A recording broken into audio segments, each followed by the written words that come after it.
तो लोकी के सीज़न 2 का एपिसोड 6 आ चुका है और क्या ही ये एपिसोड है, मैं वर्ड्स में मतलब डिस्क्राइब नहीं कर सकता इसको। वैसे काफ़ी टिपिकल है ये एपिसोड, लेकिन इन 5 एपिसोड से ज़्यादा ये एपिसोड काफ़ी धांसू है और मुझे काफ़ी पसंद आया। तो जैसा कि हमने देखा, लोकी टाइम स्लिपिंग पे काबू पा चुका है और वो वहाँ पर जाता है जब कैंग का एक वेरिएंट विक्टर टाइमले टेम्पोरल रूम को ठीक करने जाता है, लेकिन वो उस प्लान में फ्लॉप हो जाते हैं। अब लोकी को टेम्पोरल रूम ठीक करना था। लोकी ओबी से पूछता है कि हम नाकाम क्यों है, तो ओबी कहता है कि हम इसे जल्दी कर लेते तो शायद हम सक्सेसफुल हो सकते थे। तो लोकी थोड़ा पीछे टाइम में जाता है और वो फिर से ट्राई करता है, लेकिन वो इस बार भी नाकाम हो जाता है। तो फिर से वो कुछ ज्यादा पीछे टाइम में जाता है और वो फिर से नाकाम हो जाता है। तो लोकी ओबी से पूछता है कि मुझे तुम्हारा ये सारा ज्ञान सीखने में कितना टाइम लगेगा। तो विक्टर टाइमले जवाब देता है कि इसमें शायद 100 साल लग सकते हैं। तो लोकी 100 साल पीछे जाता है और वो ओबी का सारा ज्ञान ले लेता है। इस बार उसका प्लान काम तो कर गया, लेकिन जो डिवाइस था विक्टर टाइमले का वो सिर्फ लिमिटेड टाइमलाइंस को ही कंट्रोल कर सकता था। तो देखा जाए वो अब भी सक्सेसफुल नहीं हुए थे। तो लोकी वहां पर जाता है जब सिल्वी ही ह्यूमंस को मारने वाली होती है। तो लोकी उसे रोकता है और लोकी कहता है सिल्वी को कि तुम्हें इसे मारना नहीं होगा। सिल्वी हार नहीं मानती और वो कहती है कि तुम्हें अगर इसे बचाना है तो तुम्हें मुझे मारना ही होगा। जैसा कि लोकी सिल्वी से प्यार करता है तो वो सिल्वी को नहीं मार सकता। तो वो ही ह्यूमंस से कहता है कि तुम कुछ करो। तो ही ह्यूमंस अपने टाइम पैड से सिल्वी को पॉज कर देता है। इन दोनों के बीच कुछ बातें होता है और वो फिर से वही कहता है कि मैंने ही तुम्हें पीसफुल जिंदगी दी है। तो लोकी फिर से पीछे जाता है वहां पर जब वो मोबियस से पहली बार मिलता है। तो वो मोबियस से कुछ बातें करता है और उसे कुछ मदद मिलती है। तो उसके बाद लोकी सिल्वी से मिलने जाता है और उसे अपने टाइम स्लिपिंग के बारे में बताता है। तो सिल्वी कहती है कि तुमने अभी तक मुझे नहीं मारा तो इसलिए मैं तुम्हारे सामने हूँ। और सिल्वी ये भी कहती है कि तुम मुझसे परमिशन लेने आए हो तो मैं तुम्हें परमिशन नहीं दूंगी खुद को मारने के लिए। तो वहां पर लोकी को हर्ट फील होता है और वो वापस जाता है वहां पर जब विक्टर टाइमले टेम्पोरल रूम को ठीक करने जाता है। तो इस बार वो खुद ही चला जाता है टेम्पोरल रूम को ठीक करने के लिए।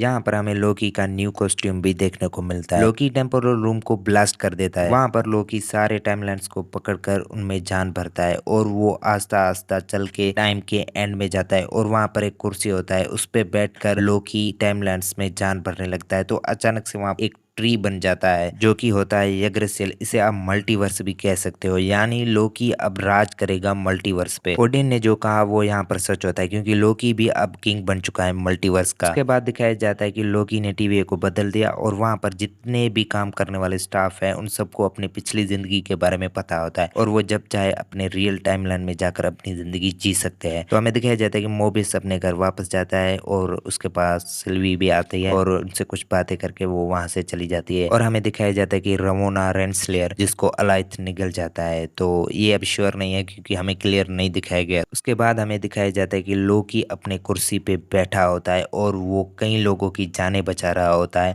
उन सारे टाइमलाइंस में जान भर के। ये सीन सच में काफी बढ़िया था। तो यहाँ पर इस एपिसोड की एंड होती है। ये एपिसोड एक्सप्लेन करने में थोड़ा मुश्किल था तो इसलिए मैंने सिर्फ की पॉइंट्स जो थे वो आपको बताए। वैसे आपकी क्या ओपिनियंस है इस एपिसोड के बारे में? अगर आप नए हैं तो प्लीज़ चैनल को सब्सक्राइब कर देना और अपनी ओपिनियंस कमेंट्स में ज़रूर शेयर करना।